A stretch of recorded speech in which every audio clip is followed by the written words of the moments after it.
We're filming today for the Hamilton College Jazz Archive, and it's a great pleasure to have with us master clarinetist Buddy DeFranco, who just described his instrument as an agony pipe. Well, I got that from my sister Marianne. Uh-huh. Marianne always called it an agony pipe. She said that's what it sounded like when I was practicing. And she was right. It is. It's the strangest instrument, I guess you could think. Difficult, one of the more difficult instruments, I think. Difficult, and I would say in line with bassoon, oboe, French horn, and harp. It's in that category. Yeah. It's agony. You must squeak on a clarinet for a year before you begin to play anything. Yeah. And it strikes me like a violin in that there's no such thing as a mediocre violin or clarinet. It's either really good or if it's mediocre, it's awful. It's pretty bad.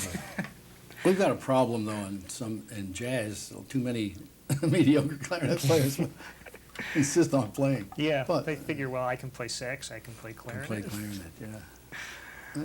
Well, you've had quite an interesting career, and we want to talk about some of the things you've done. And didn't you start out winning a contest? Look, I did, yes. I was 14, won the Tommy Dorsey swing contest, and Tommy had this national broadcast from the major cities on a Saturday night. Every week he'd be in a different city, had 4 contestants, and it was the Tommy Dorsey swing contest. And I was pitted against 3 other guys. We were 4 finalists. Let's see, we had a cadet who played trumpet and a vibraharp player who was quite good. And someone else, I forget who, a trombone player, I'm pretty sure. But I was in line, but I was 14 and I wanted to win, of course. And my teacher, Willie DeSimone at the time, played in the pit, in the theater, in the Earl Theater in Philadelphia, which is where they held the broadcast. They had the broadcast and the contest. And Willie was determined that I would win. So he said, for the contest, you'll wear short pants because the people love that. You'll look so young, and the clarinet will look real big. And I was very skinny at the time. And then he showed me a trick with the clarinet. It's almost common with old-time clarinet players to hold the clarinet like this with one hand and play a note, you know. Yeah. Oh. Yeah. And he said, at the end of the solo, your solo, he said, you're going to play Honeysuckle Rose because everybody knows the song. And at the end of the solo, play your E like that and put out this hand so the people know that you're playing with one hand, you know, they can see it. And he was in the pit, you know, I was scared to death, but I was playing, I watched him, you know, with the signal, one hand, but I did. Well, those other guys had no chance, you know. They had to lose, no matter how good they played, you know, the people just flipped. You were set up. I was set up, yeah. But Tommy liked it. Yeah. But he saw something in my playing. He really did. What it was, I don't know. But he did. He said, stick around, kid, someday you're going to play in my band. And that's what happened, right? That's what happened. Yeah. Back in, many years later, I don't know how many, 10, 15 years later, I auditioned for his band and got in. Did you grow up listening to the kind of music that you eventually played? No, radio? No. We started, of course, my grandfather was an opera buff and liked classical music, symphonic music. And that's what we listened to first, and that's what I played first. And I was fairly good at it. And played in the Junior Symphony in Philadelphia and Symphony Club in Philadelphia. As I was 8 to 12 years old playing. And then I went to took a music course up at the vocational school, Massbaum in Philadelphia. In fact, Joe Wilder was here with us. Joe Wilder, he and I were in the same class together back in Philadelphia. Yep, had a great time, and we learned. They had 2 really dedicated teachers. One in particular, Mr. Levin, who conducted the orchestra. I think he was the 1936 version or 37 version of Mr. Holland. Oh. That's him. Yeah. Except a little, maybe more severe and more intimidating. because but we accepted that. You know, now it seems like band directors and orchestra conductors can't get away with being so volatile. Uh-huh, yeah. They have to be careful; they get sued or something like that. Right. But in those days, if he heard, you know, if he knew that the third trumpet player or the second string violin, if they were playing the wrong notes, he'd throw the baton in that direction. You might get it, man. You know. But we loved him. We loved him. We knew that he knew. We knew that he knew, and he was directing us in the right way. Yeah. You know. So. He cared enough to get angry, I guess. Yeah, he cared enough to get angry. You know. And so that was a great experience. Then I heard Benny Goodman. Well, I heard Johnny Mintz first. Mm-hmm. He played with Tommy Dorsey's band. And my brother and I would go to Earl Theater in Philadelphia and sit there all day on a Saturday. 5, 6 shows. We'd see every show. And I watched Johnny Mintz play with Tommy Dorsey, and I thought, I'd really like to do that, play jazz on. And then, of course, Benny Goodman. And then Benny Goodman was, I would say, responsible for putting the jazz clarinet on the map. Then Artie Shaw. And Artie Shaw, to me, he might still be my favorite today. Mm-hmm. So one thing led to another, and I wanted to play jazz. Told my grandfather, who flipped out, crazy music. Yeah. And although he began to like Benny Goodman. In fact, I used to tell Count Basie this story all the time. Basie loved, no matter how many times I'd tell Bill this story, he loved it. I'd come home from a long trip with one of the bands, Johnny Scat Davis or Gene Krupa's band or Charlie Barnett. And my grandfather would greet me at the door, and he'd say in his Italian dialect, an Italian accent, "Okay, big shot, they call me. You're looking pretty good. I see your picture in the paper. What do you got in the pocket?" Did you have anything? No. He says, "You hear Benny Goodwan? What are you doing?" He loved Benny Goodwan. Wow. Yeah. And Bill Basie would flip every time I told Yeah. that story. What was it like being on the road with those bands? I think invaluable experience. Just great to be on the road. We even at that early age, we appreciated that. We liked the idea of being involved in that kind of music and swing music and playing, and the discipline of playing in a band was unequaled. Also, you experience life in different ways, and you get to meet different people. And some of those bands, like Johnny Scat Davis or Gene Krupa, Charlie Barnett, they both had some of the finest players. All three of them had some of the finest players, who later became excellent studio players or first or second chair in a big bands, some in symphonies, and. It was a great experience because you would meet the young fellows who are coming up and all fired up, and you would meet some of the older guys experienced, and they could teach you a lot.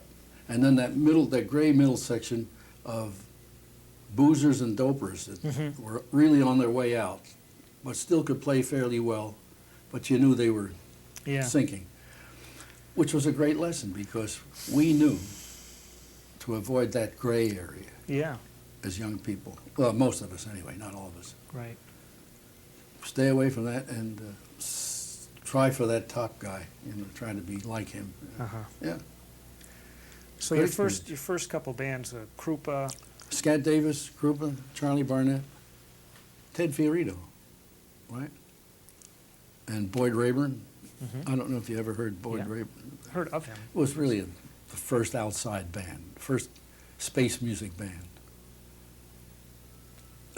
Most songs were totally unrecognizable with those arrangements. We loved it, and it was a great experience, and it was like going to school to play these arrangements. Had George Handy arrangements, Johnny Richards. In fact, the young fellow that was singing, Jay Johnson, used to announce the band, Rayburn Band, backstage.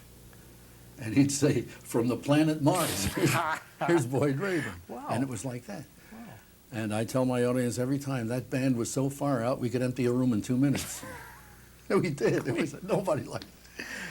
How long did it last? It lasted about a year and a half. Yeah. Yeah. Well, he made a lot of noise within the inner circles, the music circles. Yeah.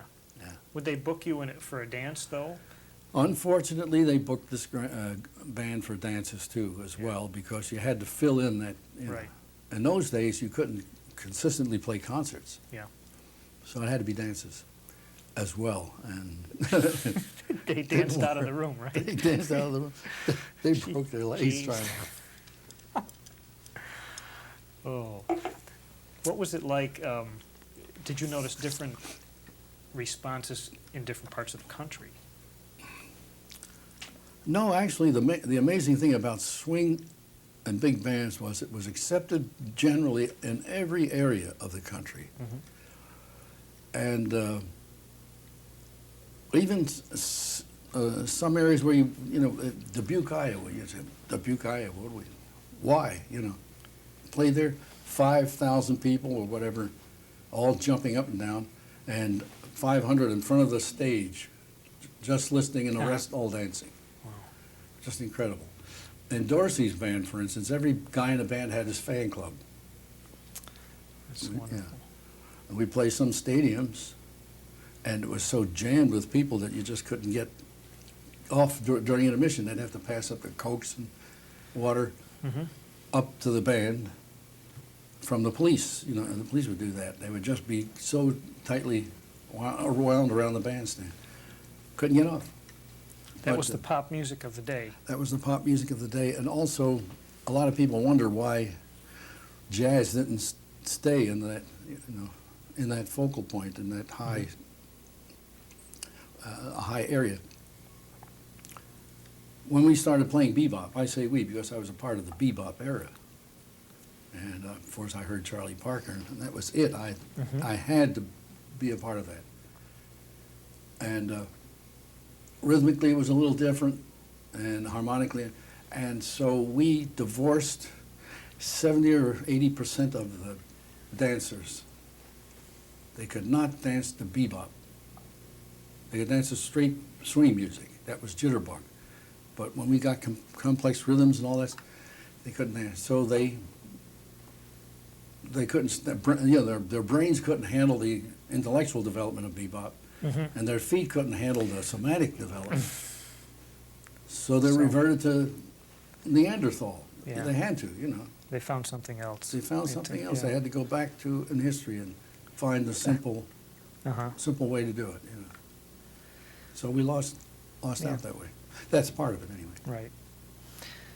What your first experience in bebop? Where did that take place? Did you go back to New York? Or? Yeah, back in New York. Yeah.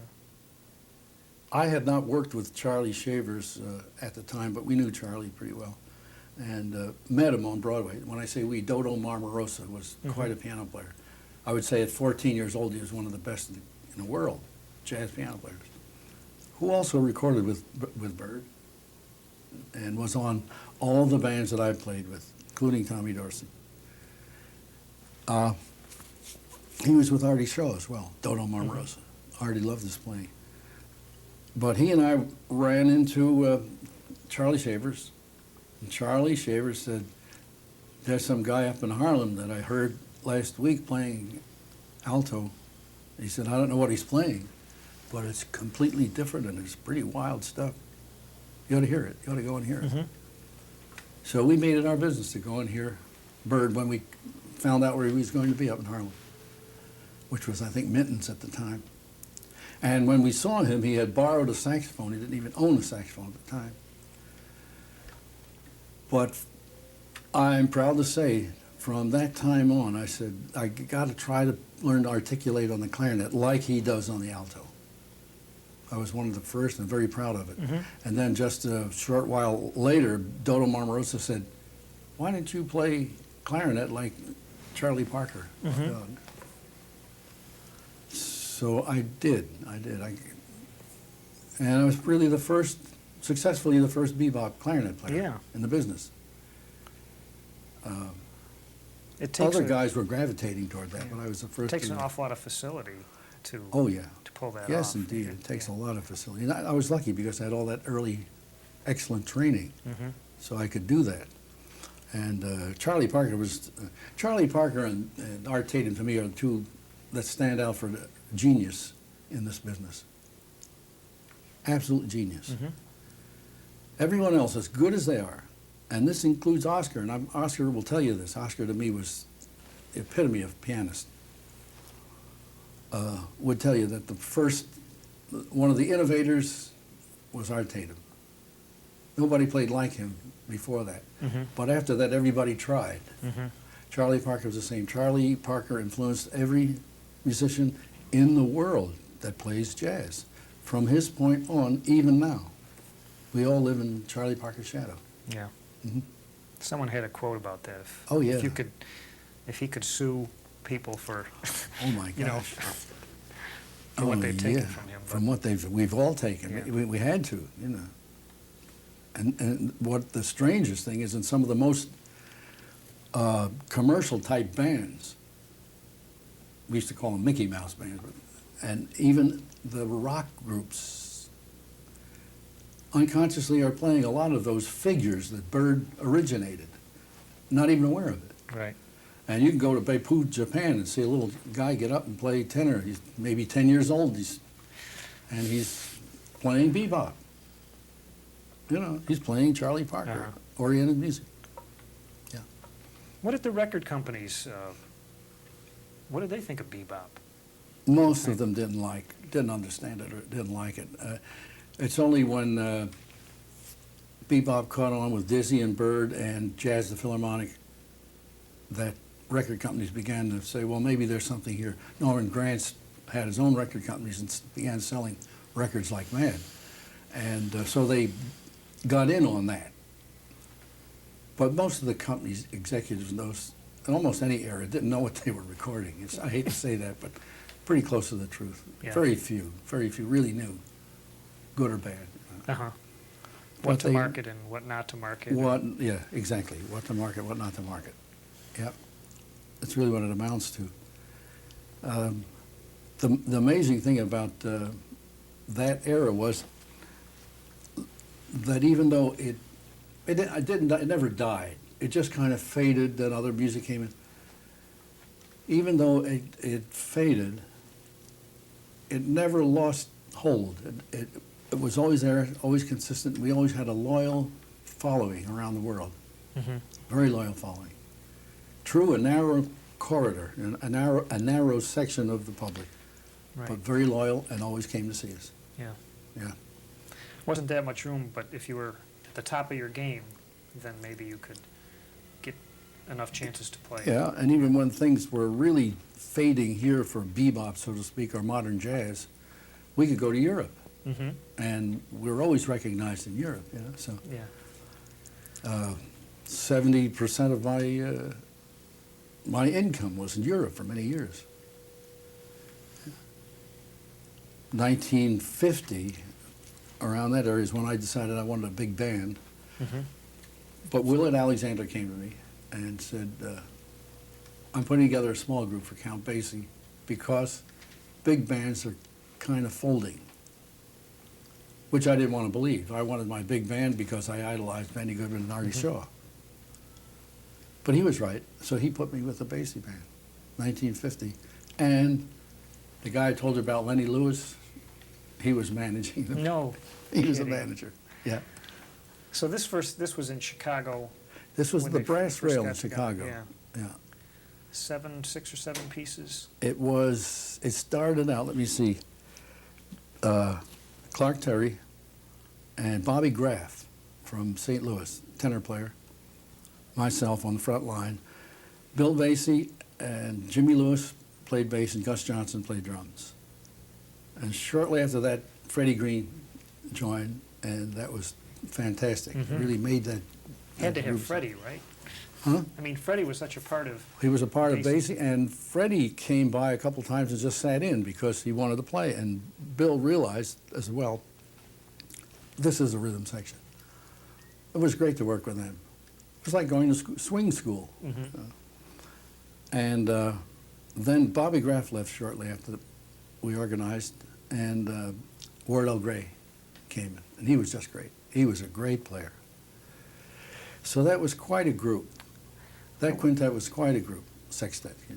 Yeah. Yeah. And on a Sunday afternoon, a young fellow by the name of Joe Williams would come in and sit in and sing because he loved Bill Basie. Yeah. And after the second time that Joe came in and sang, you could see Bill's eyes light up. You know. This is the guy that can sing today. You know. So it wasn't long that he hired Joe. What kind of material was Joe doing at that time? Well, he was doing mostly the swing era stuff and the blues because he had followed Jimmy Rushing, who was really the blues singer of the big band era. Right. The top guy, in fact. Mm-hmm.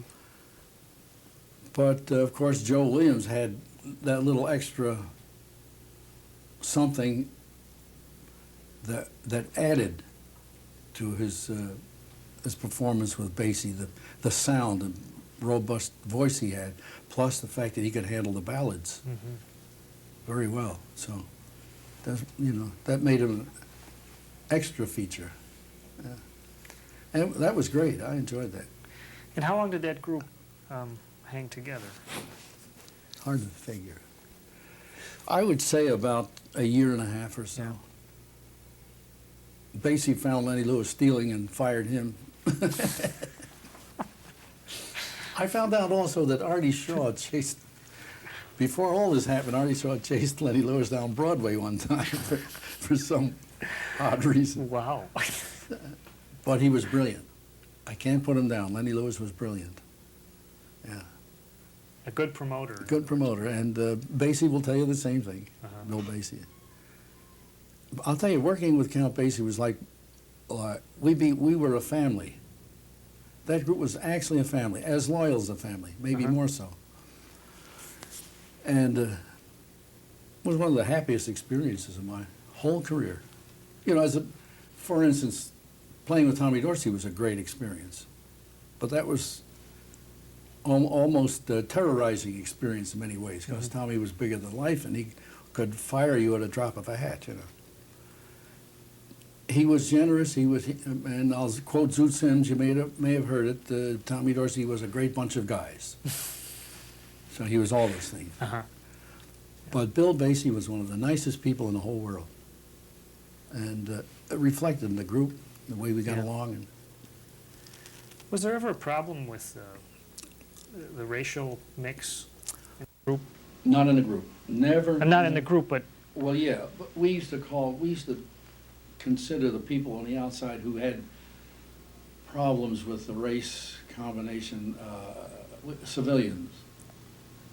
We did have some problems from civilians, and I got into some difficulty in Chicago because while I was with Basie's band, I stayed at the Croydon Hotel, and because I always stayed there. And Harry Belafonte, we worked together a lot, opposite each other. He would come over and stay at my place for overnight or 2 days, because I had plenty of room there. And then I began to receive phone calls from a lot of anonymous people, like, we don't want them around here, we don't have no blacks around anybody, you know. And one time I was accosted almost by a group of guys in Chicago for playing with black people. But in the Basie band, there was never consideration. And I loved Bill for that reason. Bill Basie looked at you as a player and a human being. That was it. That was it. yeah. It's a strange thing, too. I almost, during that time, became, with some of the experiences with the civilians on the outside, I almost became anti-white. Mm-hmm. Yeah. And with good reason. Yeah. At the time. I mean, the music you were playing, it was so connected with black culture, and there you were in the middle of it. That's right. And half, maybe more than half of jazz was created by black people. Mm-hmm. You know, we had, and Dizzy spelled it out pretty well. We had utilizing African and Latin rhythms and Caucasian and Asian harmonies and put that together. And play jazz. So that was, a conscious effort to work together, and it worked. Yeah. So there was no room for the difference of races. Once in a while you might experience that in the music business, but rarely Right. in the jazz field. In those days. It changed, Mm-hmm. but in those days, you either played or you didn't play. Mm-hmm.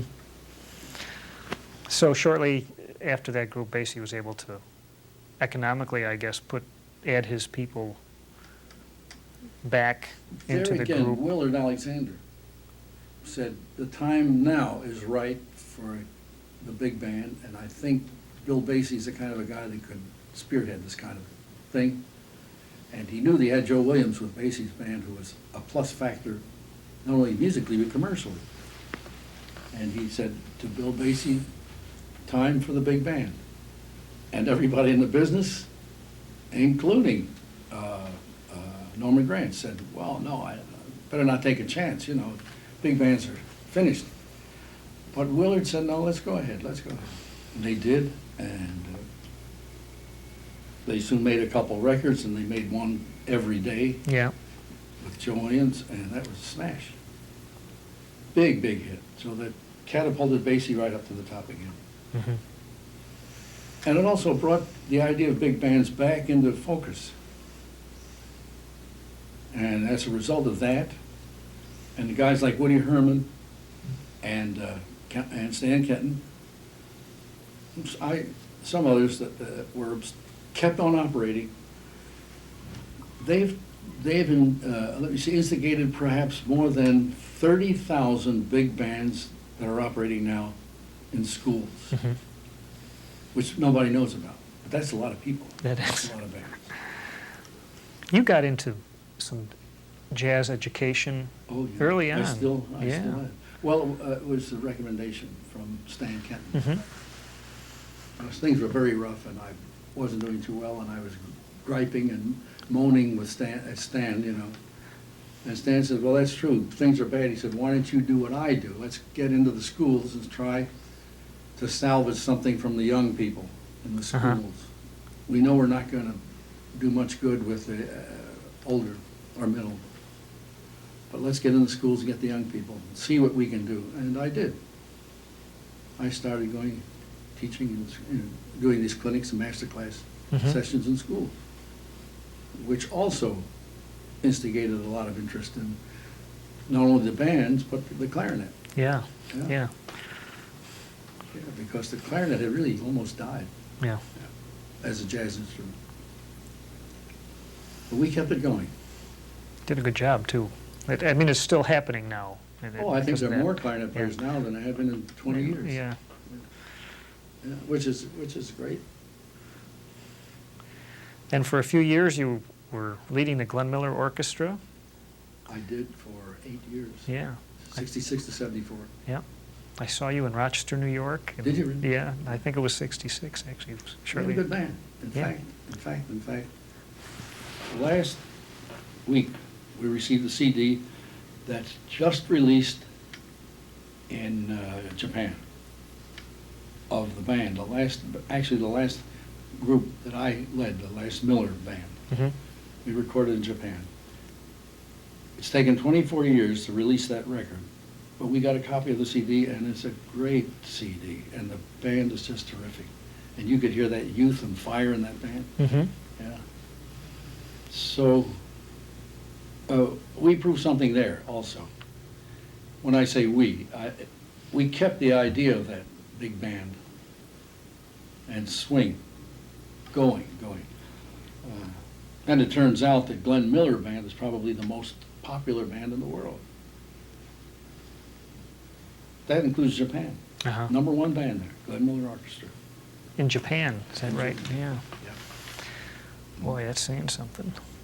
And he was remarkable, because it seemed like he really knew how to turn out hit records. He did, one after another. I don't think there are any other, I can't think of any other band that has as many hit recordings as Mhm. Glenn Miller. I guess it took him a while to find his sound, but once he found it, he really took it and ran with it, right? Actually, it didn't take him that long. No? If I would go through the annals, and the files of the Glenn Miller offices in the archives, and I'd read scores at Glenn. Actually, Moonlight Serenade was not Moonlight Serenade when he wrote it. He wrote it, called it Glenn's theme, and he wrote it as a graduation piece for Schillinger orchestration method. And that was it. It was that lead clarinet with the saxes. And according to Dave McKay, who was his executive for Glenn Miller State, he tried to sell that sound to Ray Noble. I don't know if you heard of Ray Noble. Sure. A big band, popular. And Ray Noble told him, not good, we'll never make it. So he just kept it until he got his own band. And he made it. We should pair that guy with the record people who turned down the Beatles, I guess. Yeah, really, well, many people did. Yeah. Or Madonna. I shouldn't. Oh, my. I think it all has its place in the scheme of things, as long as it's not, for instance, here I go again. I don't want to get vociferous too much, but since I have the camera, It's the time to do it's it. the time to do it. A guy or a girl gets to be a big star, movies or others, big star, big, big, big, big. All of a sudden, every word that person utters, politically, religiously, or whatever, is the word. Mm-hmm.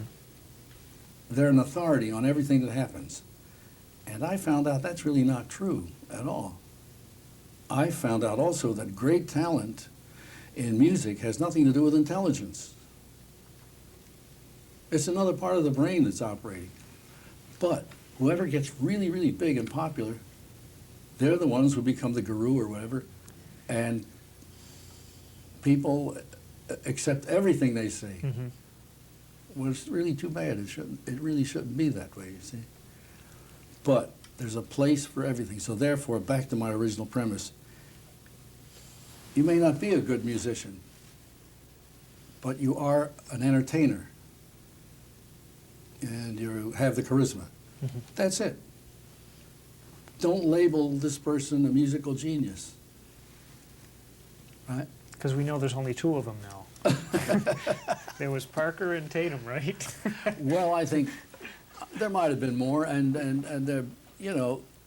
Peterson, Oscar Peterson, is in that area. John Coltrane, Chick Corea, and today Cecil Taylor, I think. Uh-huh. Cecil Taylor is probably the ultimate jazz creator today, I think. The ultimate in modern jazz. Modern jazz. Not commercial, I don't think. No, I wouldn't book him for a dance. But this must have been a fun record to make. Oh yeah, this is great. Oscar Peterson. And This is funny because Norman decided to, since so much time had passed, he decided the title is Buddy DeFranco Meets the Oscar Peterson Quartet, when we actually met in the 50s and played together in Jazz the Philharmonic, Yeah. night after night, and recorded several albums before together, Uh-huh. including one of my favorites, the George Gershwin Songbook, with the Russ Garcia arrangements and the big orchestra. That's one of the nicest. But this was fun. It's always fun to work with Oscar, always, because he's so dynamic and so and has impeccable taste in music, I think. He knows when to play what. Probably one of my favorite pianists to work with, because he knows how to play for the clarinet, especially. Interesting statement. Yes. How to play for the clarinet. Yeah. There's certain ways and certain registers of the instrument, the piano, that you can utilize behind the clarinet that makes it, sing or brings it out. Yeah. And Oscar is number one in that area. As opposed to say, I love, as I told you, Art Tatum to me is one of the original geniuses of the jazz, like Louis Armstrong, like Big Spiderbeck. He was, but very difficult to play with. And he did not enhance the clarinet, Art Tatum. He was really on his own, and you played your clarinet to suit him. Uh-huh. It was his ballgame, Yeah. as opposed to Oscar, who really made you sound. See? That's very interesting. What is in the future for you? More of the same. Festivals and concerts and clinics in schools. Uh-huh. And I recently finished a book. I got a bright idea. I think it's bright, and I've managed to get it through the copyright office. And I transcribed 20 of the Hanon piano exercises for the clarinet. But I transcribed those in all keys, all 12 keys, Oh. which is remarkable. I'm working on them to be able to play them now, but it's great. It's great. And we plan to put that book out very soon. Mm-hmm. And did a thing with Rob Pronk. I did 4 shows, radio shows with Rob Pronk in Holland and Hilversum with a big orchestra. He wrote the charts. And Van Otterloo conducted, and some of the most beautiful arrangements ever. And we're going to release those Uh-huh. here as an LP, as a CD, rather. Yeah. You working with any particular record label at the time, No, right now? Or not right just- now. No, the last one was the Chip Off the Old Bob that I did for Concord. Mhm. Carl Jefferson suggested I do another album pretty soon, and unfortunately Carl is gone. So I don't know, that's in limbo. I did an album recently with Al Raymond's band in Philadelphia, the big band. Some nice stuff in there. I've got a lot of recording activities, many reissues, as well as what I've done recently. Yeah. Many reissues. That sounds healthy for the... Very healthy, Jazz. and I keep practicing and try to make it less an agony fight. And I'll never forget the Horowitz, I believe it was. They said, "You're 82 years old and you still practice?" And he said, "I think I'm getting better." You know, I don't usually ask technical questions of the musician, but we may have a few clarinet players who might ask you about your instrument and that odd-looking The odd-looking barrel. barrel Yeah. there. Well, let's see, from top to bottom, this is my creation, this mouthpiece, and it's put out by Barry. They release it, Barry Mouthpieces, B-A-R-I. B-A-R-I. I play their reeds. Yeah, right, Yeah. that's right. That's neat. They put out the BDF mouthpiece. John Denman reeds, by the way. John Denman makes excellent clarinet reeds. He's in Tucson, fine clarinet player. Bob Lieben Ligature from Kansas. And this is a Accubor barrel, which is made of metal, not wood, so that it doesn't change so much from different areas and climates. And the Yamaha, it's a Yamaha clarinet, and I've played Yamaha clarinet, 24 years or so, Mhm. right? And this is about the best system I've worked out to play what I do, play Yeah. modern jazz. Yeah. The least agony. You've got so Yeah, you far. always try to get away from the agony. Well, I'll I'm tell you, looking- those Hanon exercises will teach us about agony. Can you swing them too? Well, you actually You can. can, yeah. You really can. Yeah, I think unconsciously that's why I chose them, because they can lend themselves to lines that you would play in jazz. Uh-huh. Wow. And tomorrow, you're playing in the Kansas City. Yeah, Group? that's named, I guess, because it would simulate the Count Basie small group. Yeah. Clark Terry's on that thing, and Clark and I go way back. We're really buddies. He was one fast story about Clark and myself, because Clark and I were contemporaries in 1950 when we joined Basie's band, and the first rehearsal I will never forget, because Clark and I had abundant technique on our instruments, both of us. and we both wanted to show off. So we did. Practically the first song we played everything we could imagine into the first song, and enough for 3 symphonies. And Bill Basie stopped us, said, "Whoa, wait a minute, we're going to get there. Honest, we're going to get there." He said, "Take it easy, not so many notes." And he started plunking at the piano the way he does. And before you know it, we got the idea. We got the idea. There it is. There's the tempo. There's the feeling. Yeah. Of course, Clark got a little faster than I did, I will say, because I was always a show-off, and a technique. I wanted to show everybody my technique. But it was a good lesson right there from the first rehearsal. A good lesson. Because that's what his music was about. Was the feel of it and how to play inside that. And I never realized how everything we played emanated from Bill at the keyboard. And if you isolate everything else and listen to the way he engineered every chart, every arrangement, with certain ways to play chords and cues and figures, it was just marvelous the way he did it. He knew how to bring a soloist in, how to bring a big band in, the last chorus, everything from him. And when he and Freddie Green got together, all you had to do was zero in on those 2 guys. We've asked a number of people, say, what made the Basie rhythm section what it was?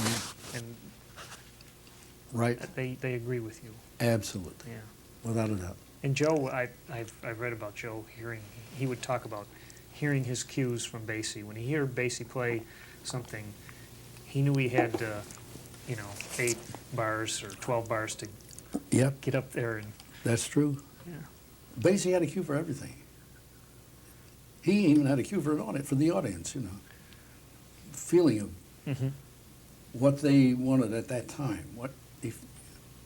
So he had little cues we finally picked up on. Right. And he had even a little cue for good-looking girls that came in. He did. That was Bill. Great. Well, this has really been fascinating talking to you. Thank you. Thank you. And as our leading exponent of the jazz clarinet, I hope that you keep it up forever. Thank you. I'm going to try, because I think I'm improving. On behalf of Hamilton College, I'd like to thank Buddy DeFranco so much for joining us today, and wish you a good concert tonight. My pleasure.